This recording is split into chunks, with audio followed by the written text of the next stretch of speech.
안녕하세요. 김연경TV의 김연경입니다. 지난 한 주 잘 보내셨습니까? 저는 이제 봄이 오는 이제 느낌을 한번 확 받아보려고 오늘 화학산 수목원을 한번 다녀왔어요.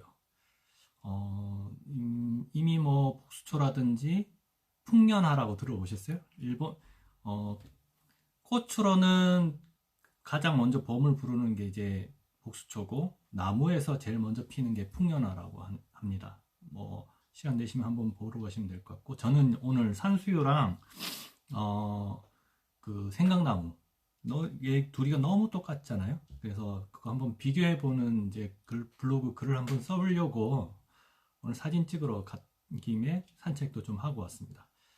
오늘 날씨가 너무 좋아서 그 어린이집 애기들이 엄청 많이 오더라고요. 어, 아무리 바쁘더라도 봄이 오는 그 길목에서 봄을 좀 만끽하는 그 여유를 한번 가져봤으면 하는 시간입니다. 음, 오늘은 김연경 TV의 3부 세종섬을 아십니까? 그리고 두 번째 소식으로는 여주에 폐사지가 이제 4개가 있거든요. 그 폐사지에 관련된 이야기들을 하면서 제 의견도 한번 녹여내볼까 합니다. 여주에는 그 여강 상류부터 해서 도리섬, 강천섬, 그리고 양섬, 그다음에 백성리섬, 담낭리섬 이렇게 5개가 있는 걸로 알고 있고 이게조차도 잘 모르시는 분들도 간혹 있는 걸로 알고 있습니다. 근데 세종섬이라니까 세종섬? 그게 뭐야? 이렇게 하시는 분들이 있었고 저도 사실은 섬이라고 생각하지 않고 그것을 그 습지를 주목을 했었거든요. 이게 현암천과 하트섬에 있는 그 물이 고여 있는 곳이 있고 그것이 이제 저는 이제 습지로서 가치가 있다고 봐서 탐방의 대상을 삼고 이제 가야지 했던 곳이었습니다. 근데 지도를 살펴보니까 공식 명칭인지는 모르겠지만 세종섬이라고 되어 있더라고요. 그래서 제가 이렇게 화면을 크게 네, 이렇게 뽑아왔습니다. 여기 이렇게 보이는 다리가 세종대교고요. 여기가 오학동입니다. 오학동. 오학동 중에서 현암동이고요. 여기 보면 뭐 법원 있는 쪽입니다.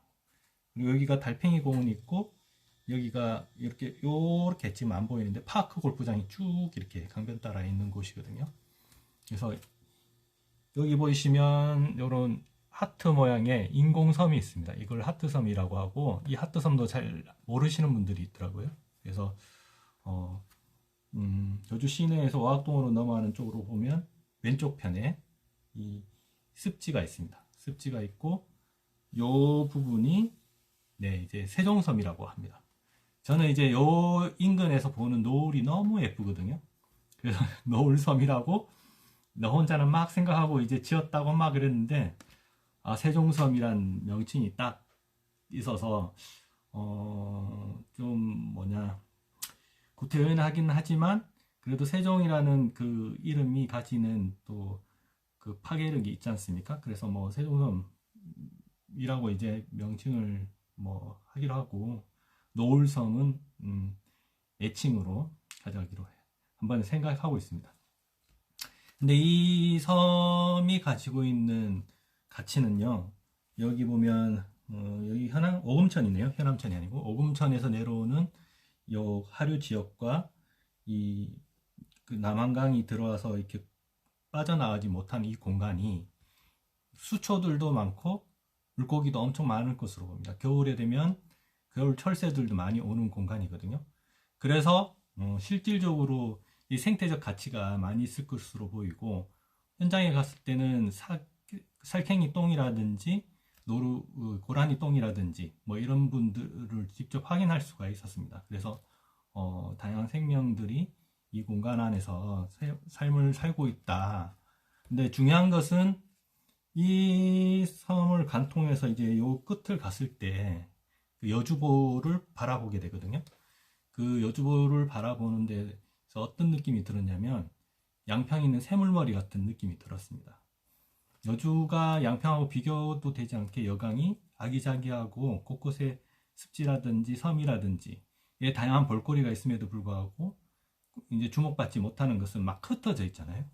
그런데 거점으로 삼을 수 있는 공간이 없었는데 제가 보기에는 이 시내권이고 또 이 생태적인 가치도 있고 풍경도 확 트여 있는 공간이고 그래서 여기가 상당히 주목이 되는 지점입니다. 더구나 어학동 주민들의 이 강변 강둑으로 따라서 걷기 좋은 길이 있잖아요.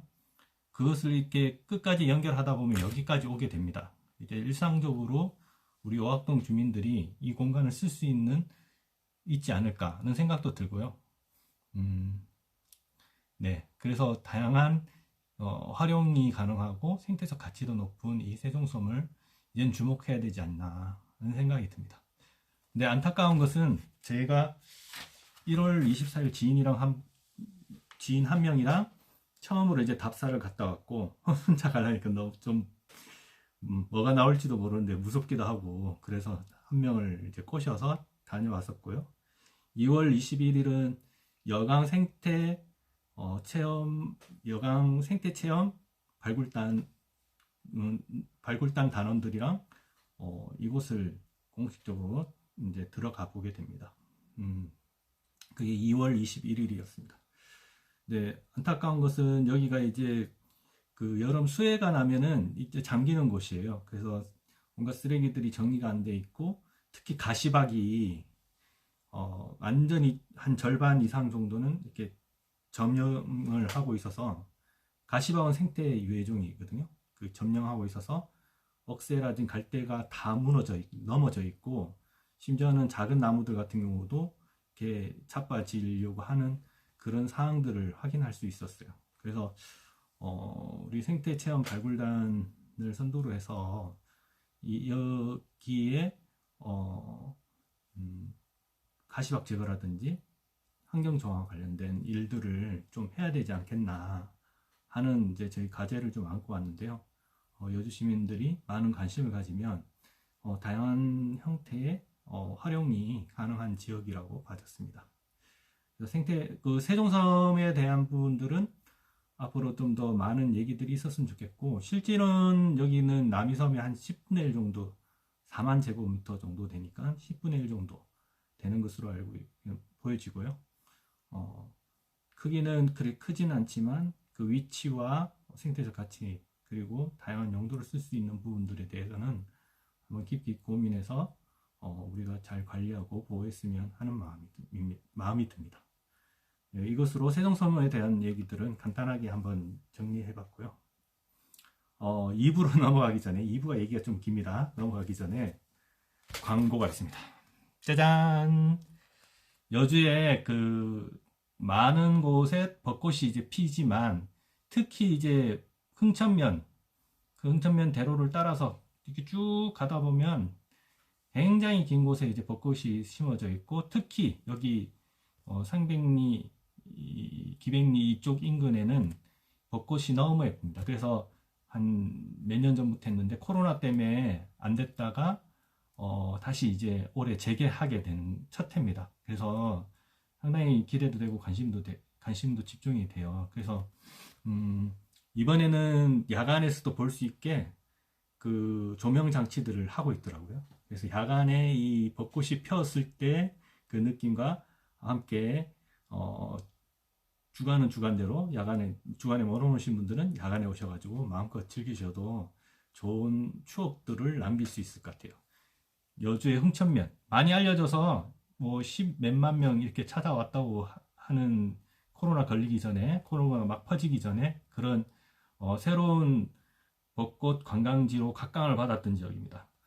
여주분들은 여주분대로, 아니신 분들은 아니신 분대로 여주에 이 흥천 벚꽃 축제를 보러 많이 오셨으면 좋겠습니다. 광고였습니다. 네. 두 번째로는 오늘 예고해드린 대로 여주의 폐사지에 관련된 얘기들을 좀 해볼까 합니다. 여주에는 폐사지가 이제 4개 그리고 전설 속으로 내려오는 절이 하나 이렇게 있습니다. 그 전설 속에 내려오는 그 절도 뭐 한번 발굴할 수 있으면 어떨까 막 이런 고민은 있는데, 우선은 이제 알고 있는 곳, 잘 모르지만 이미 한번 발굴이 됐거나 발굴을 하고 있는 곳, 이렇게 얘기를 해보려고 해요. 우선은 고달사지 얘기를 좀 해볼까 합니다. 고달사지는 고려 초기 때 만들어진 절로 알고 있고요.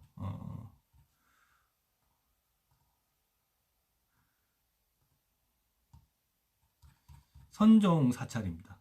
이게 교종과 선종이 있는데, 선종은 누구나 이제 부처가 될 수 있다는 교리를 전파해서 좀 더 대중적인 것, 대중적인 것을 지향하는, 좀 뭐 어쨌든 기독권이나 불교사 그 귀족들을 중심으로 하는 교종보다는 선종은 좀 더 대중적으로 더 많은 그 사람들이 불교를 접할 수 있게끔 만드는 종파라고 쉽게 이해하면 될 것 같아요. 요즘은 그런 선종과 관련된 얘기들이 많습니다. 하여튼 이 고달사지는 고려 시대에 만들어진 절이고요. 폐사가 언제 됐는지는 정확하게 알려지진 않았습니다. 뭐 혹자에 의하면 임진왜란 때 폐사가 됐다 얘기도 있는데요. 뭐 잘 아다시피 여주가 이제 임진왜란 때 육지에서 거둔 첫 승전지가 여주였습니다. 제가 알기로는. 그래서 원효 의병장을 중심으로 해서 여주를 지켜냈고, 여주를 중심으로 충청도, 강원도 쪽으로 우리 의병의 세가 커지는 중심적인 역할을 했어요. 그리고 신력사가 승병들의 훈련장으로 쓰였던 걸로 알고 있습니다. 그래서 인근 충주의 청룡사지부터 해서 원주의 법천사지, 뭐 이런 폐사지들이 쭉 있잖아요. 그 남한강을 따라서 있는 폐사지들이 임진왜란 때 거의 다 소실된 걸로 알고 있습니다. 그 의병들이 싹 빠져나와서 아마 여주에서 이제 훈련받느니라 그 절들을 지키지 못했지 않았을까, 나만의 어떤 상상의 나래를 좀 펼쳐보기도 하는데요. 그런 만큼 고달사지도 그쯤에 뭐 소실됐다 얘기는 있습니다. 고달사지가 그런 선종 사찰인 것과 맞물려서 좀 중요하게 이제 대두되는 부분은, 이곳에서 이제 종이가 생산이 됐다 얘기들을 하시는 분들이 있어요. 종이나 책이 아마 종이가 생산됐으면 책도 많이 생산됐으리라 보고, 고려 시대에 불교가 차지하는 위치가 있는데 거기에 책과 종이가 생산이 됐다면 또 얼마나 큰 힘을 가진 절이었을까, 큰 절이었을까 하는 것들을 상상하게 됩니다. 그 외에 발굴이 되고 있는 두 곳이 있는데요. 그것이 이제 주어사지랑 취암사지입니다. 우선 주어사지는 놔두고 취암사지를 먼저 말씀을 드리면, 취암사지는 바로 고달사지 옆 산 올라가는 길에 산 중턱쯤에 그 절터가 있습니다. 이 취암사지가 이제 주목받는 이유는요, 우리 그 금속 활자가 전 세계에서 우리나라의 금속 활자가 제일 오래됐다는 게 알려져 있는 사실이지 않습니까? 그 직지라고 하는 부분인데, 직지를 저술했던 경운화상 경한선사라는 분이 이 취암사지에서 입적을 하신 걸로 알려져 있고, 그 입적한 이후에 제자들이 그 직지 목판본을 만들었다는 곳이 취암사입니다. 그래서 여기가 아직 취암사로 확정은 나지 않아서 발굴을 계속 하고 있는 건데, 취암사로 추정되고 있고, 이것이 취암사로 확정이 되면 전 세계에서 최초로 뭐 쓰였던 금속활자 책을 만들었던 사람이 이곳에서 입적을 했고, 그 제자들이 그 직지라는 금속활자본의 목판본을 만들었던 절이라는 것입니다. 아까 말씀드렸던 고달사지에서 종이와 책이 생산됐다고 얘기가 나오는데요. 뭐 그런 것과 연동해서 이 절의 어떤 고달사지와 치암사지의 연관을 놓고 보면 바로 그 옆이니까 어떤 중요한 일이 있지 않을까 하는 생각이 들고요. 그리고 주어사지 같은 경우는 뭐 아주 작은 절입니다. 제가 현장에도 가봤지만 그 집터가 5개가 있거든요. 그래서 주로 이제 주어사지는 어떤 의미로 이제 주목을 받느냐면 그 천주교의 태생지다. 조선의 천주교의 태생지다라고 얘기를 합니다. 그 남인 실학자라고 그 어른이라고 볼 수 있는 곤철신이라고 하는 분이 남양주의 천진암과 여주의 주호사에서 천주학과 사학에 관련된 강학을 했다는 기록이 있었던 모양입니다. 그래서 이제 특히 이제 여기에 주목받을 사람들이 정약전, 정약용, 뭐 이승훈, 우리 흔히 많이 들어보신 분들이잖아요. 이승훈은 천주교 최초의 이제 세례를 받고 조선 최초의 신부가 된 사람이죠. 그래서 신부가 되기 이전에 이미 이 주호사에서, 여주에 있는 주호사에서 그런 천주교에 대한 공부를 하고 아버님이 그 중국에 이제 사절단으로 갈 때 따라갔다가 세례를 받고 온 겁니다. 그래서 천주교에서는 이 성지로서 상당히 주목을 받고 있고, 제가 보기에는 이제 여기에 이 절에다가 이제 스님이 허락을 해서 이제 강학을 할 수 있도록 도와준 것도 대단한 일이지만, 천주교를 처음 공부하고 사학에 대한 연구를 했다는 것도 상당히 놀랄만한 일이죠. 그리고 이분들의 신부는 뭐 실학자이긴 하지만 어쨌든 유학자들이었고, 그러면 이 세 개의 종교가 이곳 주호사지에서 만나게 되었고, 어떤 건 배제하는 게 아니라 화합하고 상생하면서 만들어졌던 지향들이 있었던 건 아닌가, 아니 그렇게 했던 곳이다 라고 우리가 규정할 수 있죠. 그런 의미에서 천주교의 성지임에도 중요하지만 불교 유적으로서 불교가 그 천주교 공부할 수 있는 곳으로 내줬다는 의미에서도 상당히 중요한 의미가 있고, 우리 지역으로 봐서는 그런 중요한 이 사적지가 있다는 것, 뭐 충분히 홍보하고 그 가치를 알려내서 뭐 불교 신자든 천주교 신자들의 뭐 순례 내나 관광 같은 개념으로 순례할 수 있는 공간이 있다는 것으로도 너무 의미가 있지 않을까. 더구나 거기 주호사지 임도 같은 경우가 제가 한 바퀴 이렇게 돌아봤는데 작년 수해로 인해서 아직 복구는 많이 안 됐. 군데군데 이제 무너져 있는 데도 있고 복구가 완전히 되지는 않았는데, 복구가 돼서 그것을 그 걷는 임도와 함께 활용을 한다면 상당히 시너지 효과가 있지 않을까 하는 생각이 듭니다. 시험사지, 주호사지까지. 원양사지. 또 키나 또 주목하는 게 원양사지입니다. 점동면 원부리의 소재에 있고요.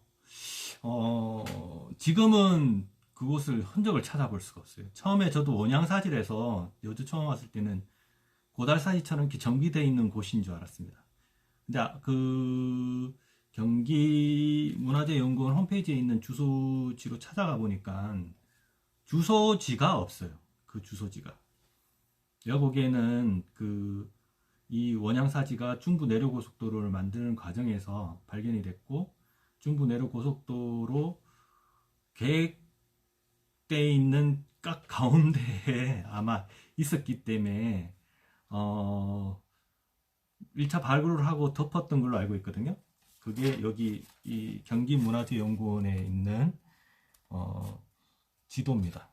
뭐 제 블로그에 오시면 그때 발굴했던 당시 사진, 항공사진이나 이런 걸 했던 여러 사진들이 있거든요. 보실 수 있는데, 여기가 지금 고속도로고 이 한가운데에 이 절터가 있었어요. 근데 절터, 제가 듣기로는 이 절터의 원양사지의 절반도 못했다고 그랬거든요.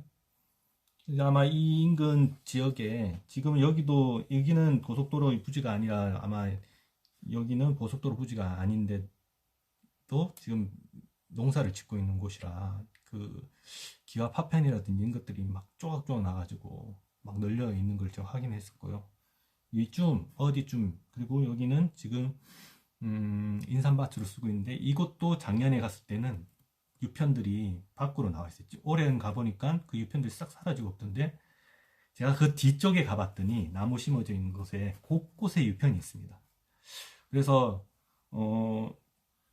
고속도로로 해서 이렇게 덮여져 있지만 밑으로 가보니까 한 1m 정도 이렇게 떠 있어요. 그래서 살살 걷어내가지고 거기 유구라든지 이런 거 뭐 볼 수가 있게 투명하게 장치를 한다든지 그래서 그 인근을 발굴을 하면 원양사지 절터를 발굴할 수 있고 더 많은 유물들도 만들 수 있지 않을까 하는 제 개인적인 생각을 해봤어요.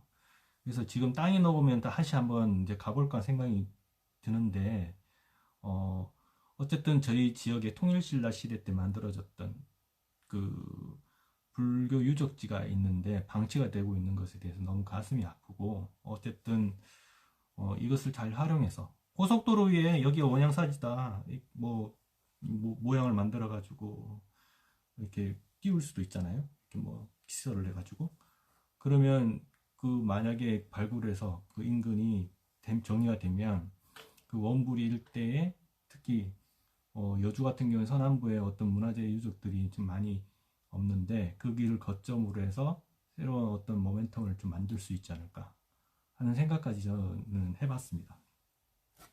어쨌든 그 중요한 우리 지역의 정체성과 연결이 되는 불교나 뭐 이런 것보다는 우리 역사가 오래된 지역이라는 뭐 이 의미에서 중요한 유적지인데 그냥 방치되고 있는 건 아닐까. 제가 전문가는 아니라서 뭐 감히 이렇게 말씀드리는 게 좀 외람될 수는 있지만 현장에 가서 이렇게 봤을 때의 느낌, 그 유편들이 방치되고 있는 유편들 이런 것을 봤을 때 좀 남다른 지점이 있어서 오늘 이 방송을 통해서 한번 얘기를 해보는 겁니다.